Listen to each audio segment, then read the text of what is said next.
Assalamualaikum warahmatullahi wabarakatuh.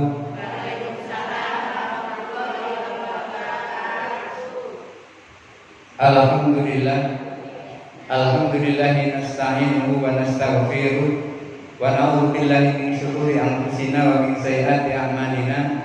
May yahdihillahu fala mudilla lahu wa may yudlil fala hadiya lahu. Asyhadu an la ilaha illallah wahdahu la syarika lahu wa asyhadu anna Muhammadan abduhu wa rasuluhu la nabiyya ba'dah. Allahumma shalli ala sayyidina Muhammad wa ala ali sayyidina Muhammad. Rabbi shrah li sadri wa yassir li amri wahlul 'uqdatam min lisani yafqahu qawli, amma ba'du. Ibu-ibu jamaah Majelis Taklim Masjid Sahadatul Najah yang dirahmati Allah, kemarin kita bahas tentang air yang boleh dipakai untuk berwudu. Itu ada dua macam. Yang pertama, air yang turun dari langit seperti air hujan, air embun, air salju. Kemudian yang kedua, air yang datang dari tanah atau datang yang nyumber dari tanah. Seperti apa?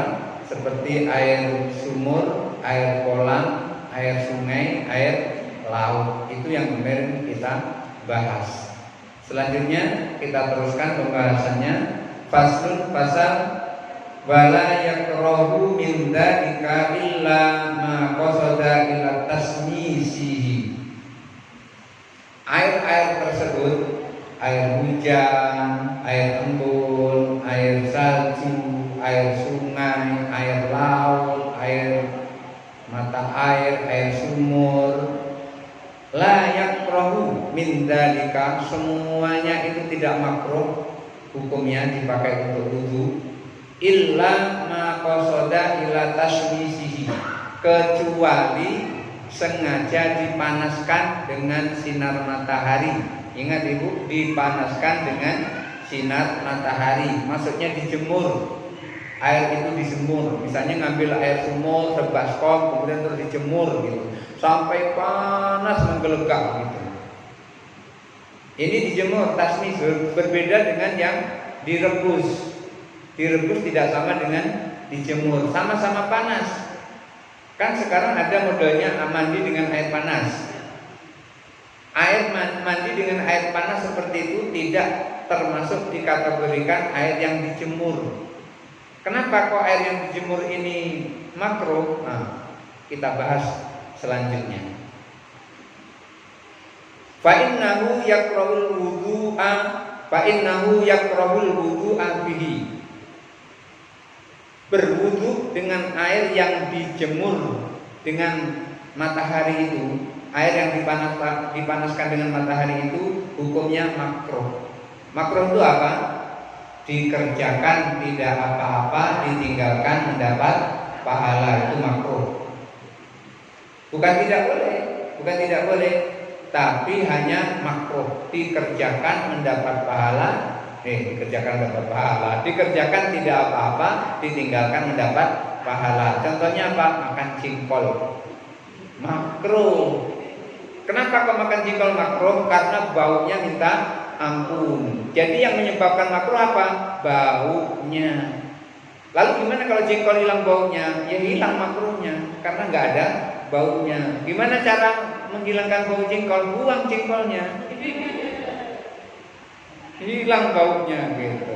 Jangan makan jengkol ditimboi makan pete. Ya memang hilang bau jengkolnya, tapi muncul bau petenya. Kemudian hilangi bau pete, makan kabau. Ya memang bau petenya hilang, kabaunya yang muncul. Baunya itu yang menyebabkan makruh. Fa innahu yakrahul wudu'a bihi. Menggunakan air yang dipanaskan seperti itu hukumnya makruh.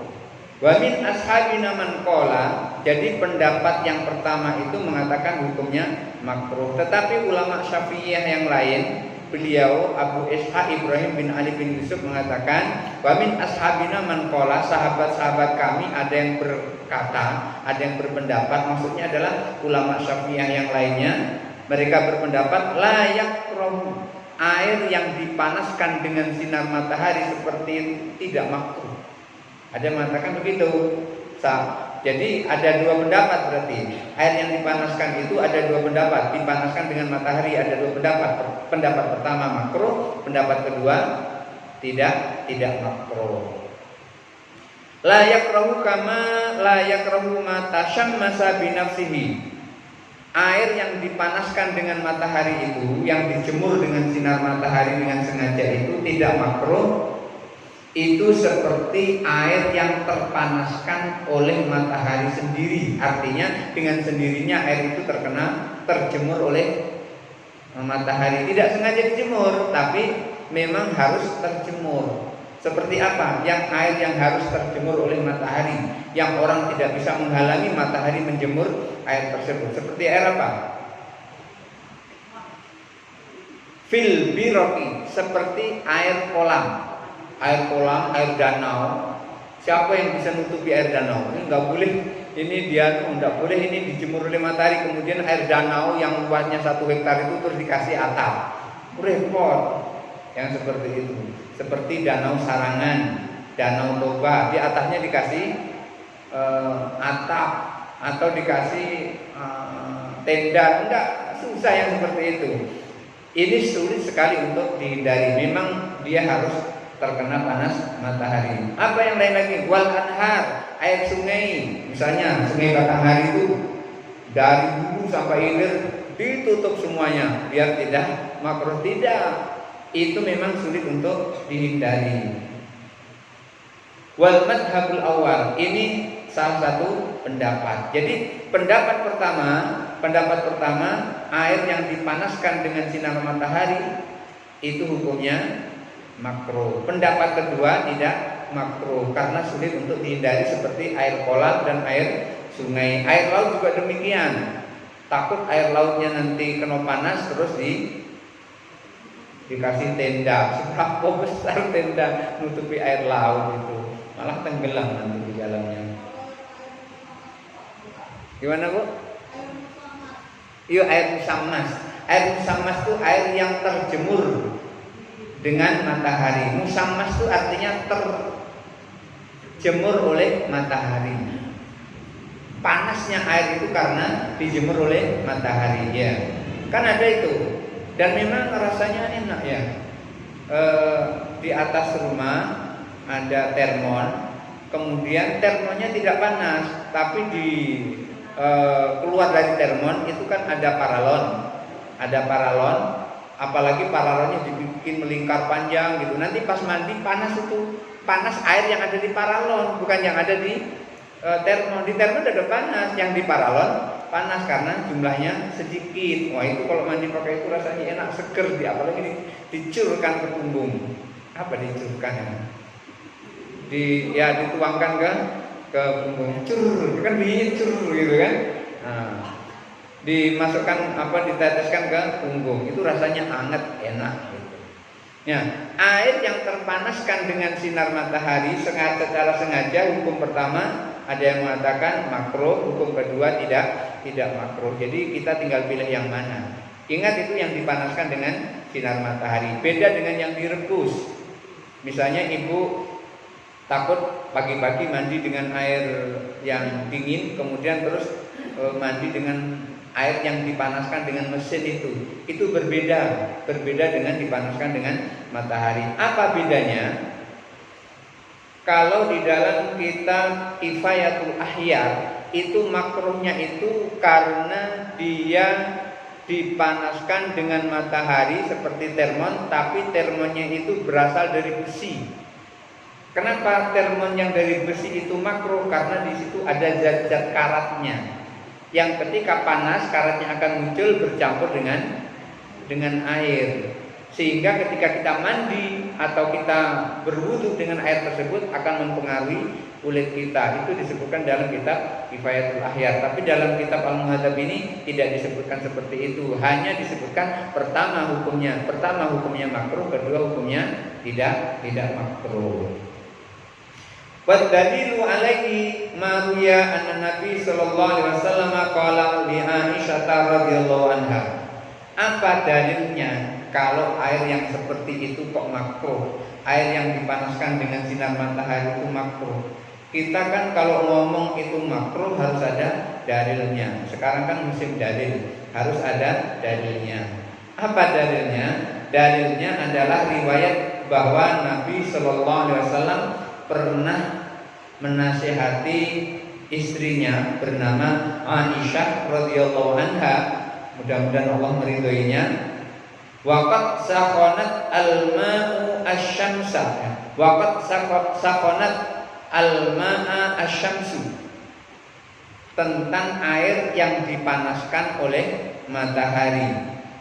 Beliau mengatakan kepada istrinya Aisyah ketika Aisyah mau berwudu dengan air yang dipanaskan oleh matahari, terkena panas matahari. Beliau mengatakan kepada Aisyah, "Ya Umairah."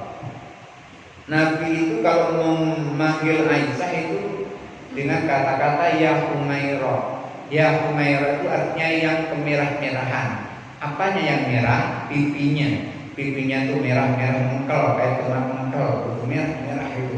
Ini sudah tembem terus merah gitu. Sekarang kan ada yang seperti itu. Saking dimerah-merahinya, pakai apa namanya bedak pemutih, sampai kulitnya tipis sekali, sampai merah. Yang seperti itu kalau mengandung bahaya justru malah makruh. Kalau mematikan itu justru malah hukumnya haram. Kalau mau memerah-merahin nggak usah pakai bedak yang pemerah itu, bedak yang nipisin kulit. Ada kan itu? Bedak apa namanya itu? Pemutih. Pemutih. Enggak usah lah pakai pemutih itu. Lucu rasanya. Mukanya putih, lehernya hitam. Yang bagus kan seragam kan? Muka putih, leher putih, tangan putih. Jangan muka putih, leher hitam, tangan putih, hitam putih, hitam putih. Ular belang itu namanya. Ya, yang biasa-biasa saja. Kalau mau pipinya kemerah-merahan, yang aman ya pakai bedak yang apa itu?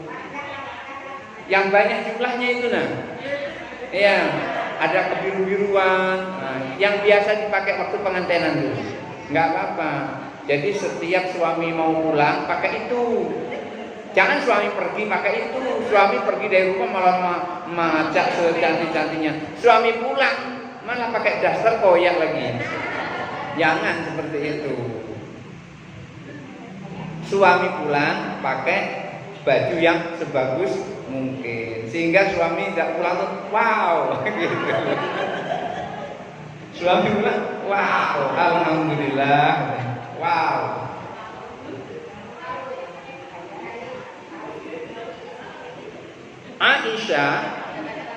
Aisyah itu dipanggil oleh Rasulullah itu dengan ya Umairah, yang pipinya kemerah-merahan. Beliau mengatakan ya Umairah la taf'ali hada, wahai pipi yang berkemerah-merahan, jangan engkau lakukan ini. Apa maksudnya Pak?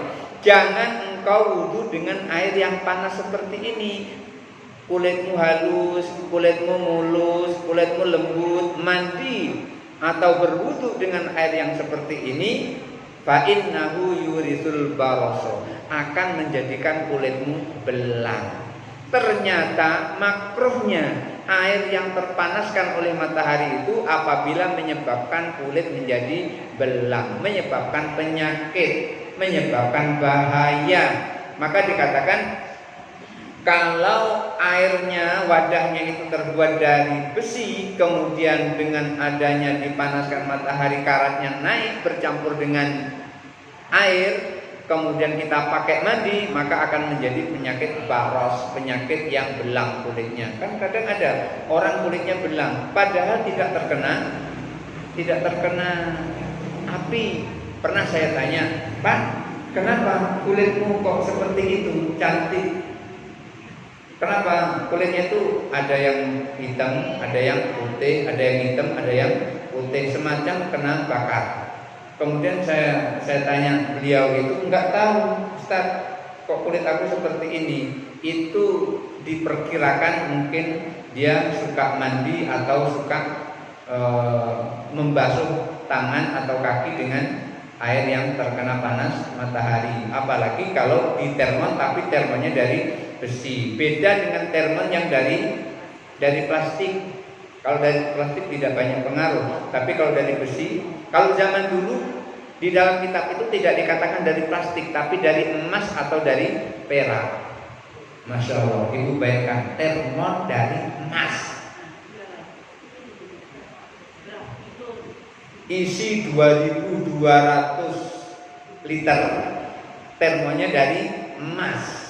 Itu kalau nggak dijaga hilang besok itu diangkut orang. Termon dari emas atau termon dari perak. Kalau termon dari emas tidak akan menyebabkan karat. Kalau termon dari perak tidak akan menyebabkan karat. Maka termon dari emas, termon dari perak itu tidak menyebabkan penyakit belang. Maka wudhu dengan wadah air yang seperti itu tidak apa-apa. Tapi kalau termon dari besi bisa menyebabkan penyakit, bisa menyebabkan keraknya naik kemudian bercampur dengan air, maka itu bisa menyebabkan penyakit belang.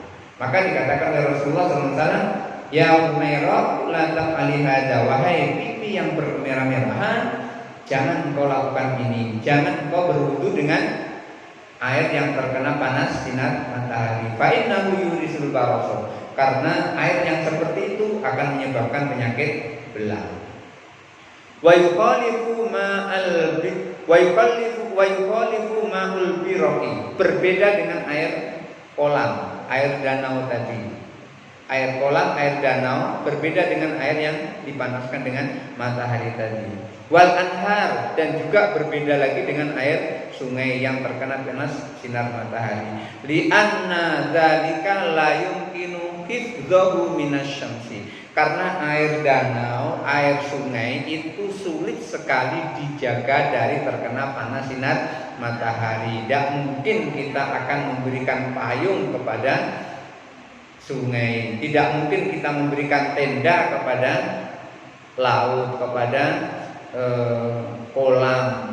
Kolam itu maksudnya adalah danau yang sangat lebar. Tidak mungkin kita menghindarkan air danau, air sungai, air laut itu dari sinar matahari, tidak mungkin.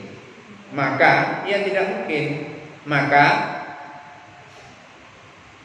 kita tidak mungkin menjaganya. Falam yata'allaq bihil man'u, maka larangan yang disampaikan oleh Rasulullah kepada Aisyah itu nggak ada hubungannya dengan air laut, nggak ada hubungannya dengan air sungai, nggak ada hubungannya dengan air kolam. Fa in khalafa wa tawaddu'a bihi sahal wudu. Karena berbeda, tidak sama, tidak ada hubungannya dengan air yang dilarang oleh Rasulullah tadi, maka apabila wudu dengan air kolam, wudu dengan air sungai, wudu dengan air laut, sahal wudu, wudunya sah, tidak apa-apa, wudunya sah, selama wudunya benar. Jangan wudu pertama basuh kaki, kedua basuh tangan, ketiga basuh rambut, keempat basuh muka. Yang seperti itu nggak sah, berarti nggak tahu cara wudu. Wudu itu yang pertama apa yang dibasuh? Yang dibasuh yang wajib adalah muka. Setelah muka membasuh tangan, itu yang wajib itu ya. Kemudian setelah basuh tangan basuh kepala. Setelah basuh kepala basuh kaki. Itu yang wajib. Lalu gimana dengan kumur-kumur? Sunnah. Gimana dengan istinsyak? Istinsyak itu apa? Memasukkan air ke dalam mulut, diisep sedikit terus dikeluari, jangan isep terus. Jangan diisep sedikit, masuk dikeluari. Maksudnya apa? Upil-upil biar keluar. Jangan upil-upil ikut sholat. Tahu upil? Yang ada di dalam hidung ini. Kemudian hal ini terus diteliti oleh ahli kesehatan. Katanya ini akan menyebabkan badan kita menjadi sehat dengan menghirup air wudhu itu tadi. Terus dimuntahkan atau dikeluarkan air yang ada di dalam hidung tadi. Itu namanya istinsyak. Setelah itu baru kumur-kumur. Sudah kumur-kumur baru membasuh muka. Saat membasuh muka jangan lupa baca doa Allahumma bayyid wajhi yauma tabyaddu wujuh wa taswaddu wujuh. Ya Allah, mukaku ini jadikan bersinar saat nanti di hari kiamat muka orang-orang pada gelap semua. Kita nanti akan dicireni, akan diketahui oleh Rasulullah itu dari mukanya. Oh, ini mukanya bersinar, berarti umat Nabi Muhammad. Semakin banyak wudu, semakin dikenali oleh Rasulullah. Semakin rata wudunya, semakin sempurna sinarnya. Oleh karena itu, kalau berwudu jangan cuma sekali usap. Musap muka cuma sekali, musap tangan cuma sekali. Jangan seperti itu. Apa enggak sah musap cuma sekali? Sah, yang wajib cuma sekali. Yang sunnah kedua dan ketiga. Basuh tangan pertama wajib, kedua sunnah, ketiga sunnah. Mau keempat, mau kelima, keenam, ketujuh itu semuanya sunnah. Ketika basuh rambut, makanya kalau basuh rambut kalau bisa jangan cuma sedikit begini, jangan cuma sedikit ini. Tapi kalau bisa seluruh rambut dibasuh. Oh gitu, balikkan lagi ke depan. Kalau bisa seluruh rambut dibasuh. Itu sunnah. Yang wajibnya adalah sebagian kepala. Tapi kalau seluruh kepala hukumnya sunnah. Kenapa kok seluruh kepala? Biar nanti cahayanya bersinar terang seluruh kepala. Jangan nanti sinarnya di sini cuman di sini nggak kelihatan. Kenapa? Nggak pernah dibasuh oleh wudu. Makanya sesekali berwudu itu disempurnakan, artinya dibasahkan semuanya. Kalau Imam Syafi'i memang cuma sebagian saja. Tapi kalau Imam Malik itu seluruh kepala. Lalu apa enggak sah? Sah, wudunya sah. Maksudnya logika kita, yang terkena air wudu itulah yang bercahaya, itulah yang bersinar. Maka ketika dikasih dibasuh seluruhnya, maka sinarnya akan sempurna dan mudah diketahui oleh Rasulullah. Itu umatku itu kelihatan umatku. Jadi Nabi nggak pernah nanya, ibu salat nggak, ibu Islam bukan, nggak begitu. Langsung kelihatan, ditengok bersinar itu langsung kelihatan. Jadi kelihatannya oleh Rasulullah itu adalah karena wajah kita bersinar. Maka pada saat membasuh muka berdoa, Allahumma bayyid wajhi yauma tabyaddu wujuh wa taswaddu wujuh. Basuh tangan, Allahumma tini kitabi biyamini. Ya Allah, berikan tangan catatan amalku dengan tangan kanan. Kenapa kok dengan tangan kanan? Kalau dikasih oleh Allah dengan tangan kanan, jelas alamatnya adalah surga. Kemudian basuh kepala, Allahumma harrim sya'ri wa basyari alanna. Ya Allah, haramkan rambutku, haramkan seluruh kulitku dari sentuhan api neraka. Jadi pada saat melewati jembatan Shiratal Mustaqim yang jumlahnya ada 7 itu, yang satu jembatan 70 tahun perjalanan, berarti 70 kali 7 berarti 490 tahun perjalanan. Pada saat itu kita bebas dari sentuhan api neraka jahanam. Uapnya aja nggak boleh, apalagi apinya. Makanya kita saat basuh kepala ini berdoa, Allahumma harrim sya'ri wa basyari alan nar. Ya Allah, haramkan rambutku, haramkan kulitku seluruhnya dari api neraka. Saat membasuh kaki jangan lupa berdoa, Allahumma tsabbit qadami ala sirati. Ya Allah, kuatkan kakiku saat meniti Shiratal Mustaqim. Karena di sana di Shiratal Mustaqim itu kalau enggak merangkak berjalan, kalau enggak berjalan lari, kalau enggak lari naik kendaraan. Apa kendaraannya? Kuda, ya binatang yang kita sembelih itu, korban. Apalagi kemarin sini korbannya banyak. Sapi untuk berapa orang? 7. Nanti satu sapi itu dinaiki oleh 7 orang. Oh, sapinya jadi besar, bukan kecil sapinya. Makanya kalau berkorban, kalau bisa sapinya yang besar, yang gemuk gitu, biar kalau ngangkat nanti jadi kuat gitu. Nah, ada yang seperti bukan jalan dia, kayak angin, kencang kayak angin, melayang-layang kayak angin. Ada yang seperti kayak burung, naik burung dia. Ada yang seperti kilat, sampai ke sana. Ada yang seperti kerdipan mata, langsung sampai. Begitu melihat berkedip langsung sampai. Nah, di sini wudhu kita akan menjadikan kita terlihat sebagai umat Nabi Muhammad Sallallahu Alaihi Wasallam. Jadi wudhu dengan air yang dipanaskan dengan sinar matahari itu tadi bukan tidak sah wudhunya, tapi sah wudhunya. Karena apa? Larangannya tadi adalah larangan karena berbahaya.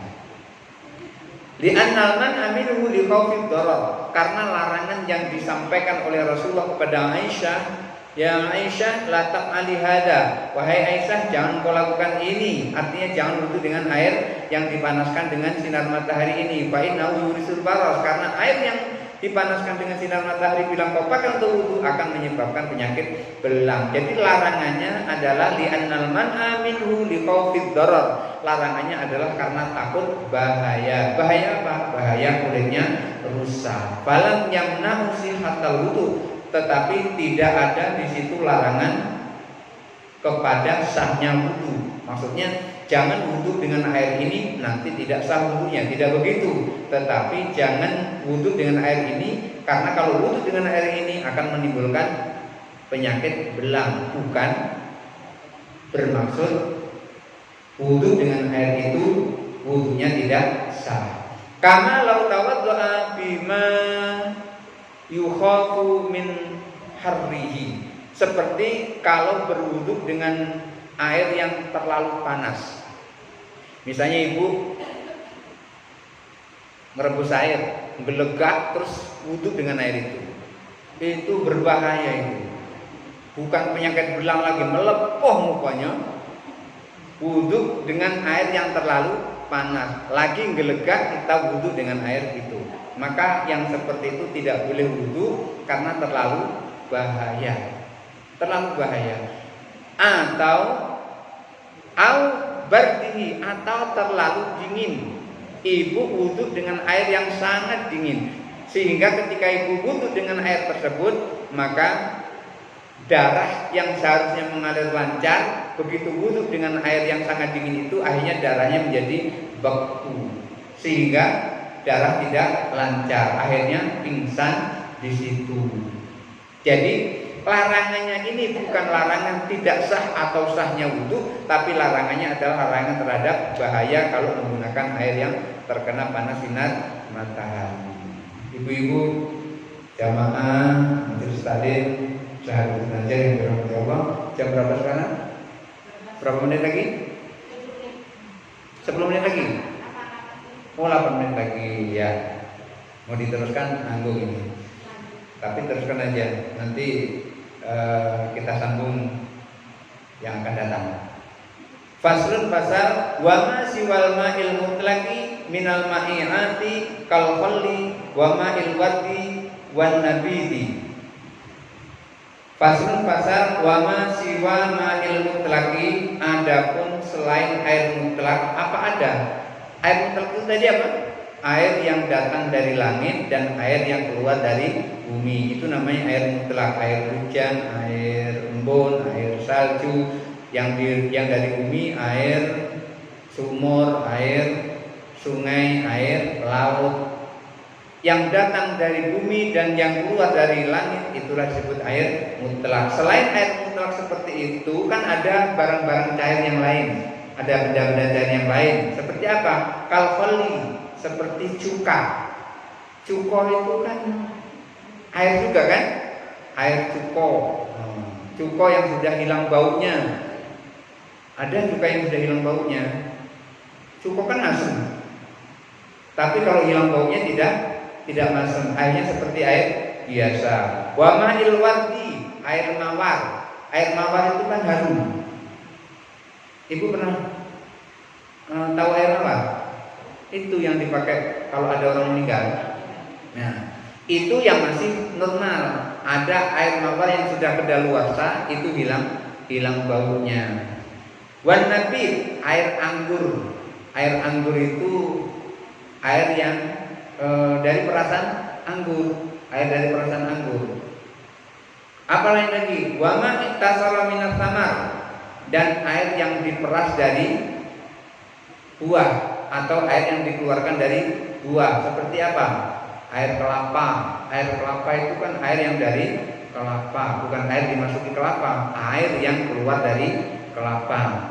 Al-syajari atau air yang keluar dari pohon. Apa ada air keluar dari pohon? Ada. Pohon itu ketika dipotong kemudian netes, itu keluar air itu, atau akar pohon besar gantung situ kita potong, itu akarnya netes. Itu biasanya kalau di hutan itu diminum. Yang seperti itu la yajuzu raf'al hadasi. Air yang seperti itu tidak bisa untuk mengangkat hadas. Hadas itu ada dua, hadas besar dan hadas kecil. Hadas besar hilang dengan mandi, hadas kecil hilang dengan wudu atau tayamum. Yang seperti itu la yajuzu raf'al hadasi, tidak boleh untuk mengangkat hadas atau tidak boleh dipakai untuk bersuci. Wala izalatin najasati bihi, dan juga tidak boleh dipakai untuk menghilangkan najis. Misalnya kain itu terkena tai ayam, kemudian dicuci dengan air kelapa. Yang seperti itu nggak boleh. Nyucinya harus dengan air sumur atau air ledeng atau air mutlak. Harus dicuci dengan air mutlak. Tidak boleh dicuci dengan jus tomat atau jus wortel atau jus. Enggak boleh yang seperti itu. Harus dicuci dengan air mutlak. Dikauli ta'ala falam tajidu ma'an fatayammamu. Kenapa aku enggak boleh? Ada dasarnya. Dasarnya ketika kamu tidak mendapati air maka bertayamumlah. Artinya tidak boleh kita bersuci kalau tidak dengan air mutlak. Makanya kita disuruh tayamum kalau kita tidak menemui air mutlak. Wa aujabat tayamum ala man lam yajid al-ma'a, maka wajib bertayamum bagi orang yang tidak menemui air, tidak mendapati air. Fadalla ala annahu la yajuzu wudu'a bi ghairihi, maka ini menunjukkan bahwa tidak boleh wudu kecuali dengan air mutlak. Tidak boleh wudu dengan air yang tercampur dengan air seperti air yang dari perasan anggur. Tidak boleh wudu air dari air yang keluar dari akar pohon yang dipotong keluar airnya tadi. Tidak boleh seperti itu. Liqaulihi sallallahu alaihi wasallam. Apa dasarnya kok enggak boleh? Berdasarkan sabda Nabi sallallahu alaihi wasallam, li Asma binti Abi Bakar As-Siddiq radhiyallahu anhuma, berdasarkan riwayat yang disampaikan oleh Rasulullah sallallahu alaihi wasallam kepada Asma binti Abu Bakar. Abu Bakar itu punya anak perempuan namanya Asma. Jadi Rasulullah pernah menyampaikan kepada Asma binti Abu Bakar, fi damil haidi. Apa yang disampaikan tentang darah haid? Darah haid itu najis.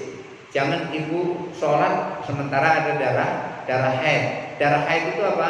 Darah yang keluar karena bulanan itu, datang bulan. Kemudian darahnya netes ke kainnya tidak boleh dipakai untuk sholat, harus dicuci dulu.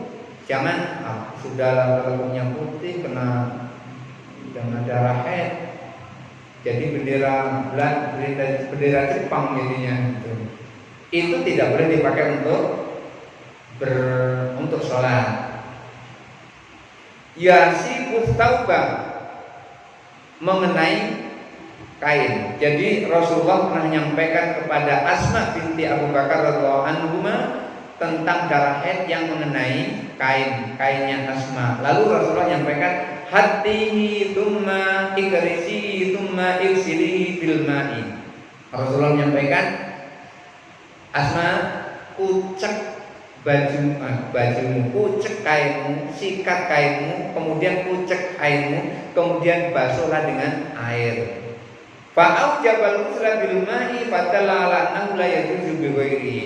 Rasulullah memerintahkan kepada Asma untuk membasuh kainnya dengan air mutlak. Ini menunjukkan bahwasanya tidak boleh kita bersuci kalau tidak dengan air mutlak. Tidak boleh kita membasuh najis kalau tidak dengan air mutlak. Jangan sesekali membasuh najis dengan air kelapa, jangan sesekali membasuh najis dengan air cuka, jangan sesekali basuh najis dengan air apa lagi?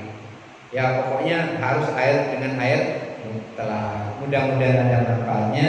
Kita teruskan dalam pertemuan berikutnya. Dan Allah wa yakum ajma'in. A'udzubillahi minasyaitonir rajim. Bismillahirrahmanirrahim. Alhamdulillahirabbil alamin. Hamdan hamidin, hamdan syakirin, hamdan naimin, hamdan yuwafi ni'amahu wa yukafi mazidah. Ya Rabbana lakal hamdu kama yanbaghi li jalali wajhikal karim wa 'azimi sultanik. Allahumma shalli ala sayyidina Muhammad wa ala ali sayyidina Muhammad. Wa sallim wa radhiyallahu ta'ala an kulli sahabati rasulillah walhamdulillahi rabbil alamin. Allahumma ighfir lana dhunubana wa li walidayna warhamna kama rabbayana shighara. Allahumma tawwil umurna wa sahih hasadana wa qina hajatana wa qina rabbana wa wasi' adrabana wa kunna min haitsu la nahtasib wa bi kulli ajma'in. Allahumma ja'alna mahbubina fi qulubil mu'minina wal mu'minat wal muslimina wal muslimat wa basyirna wa balighna bil ghina ila atin wa 20 sanatan wallahu khairul hafidha wa huwa arhamur rahimin.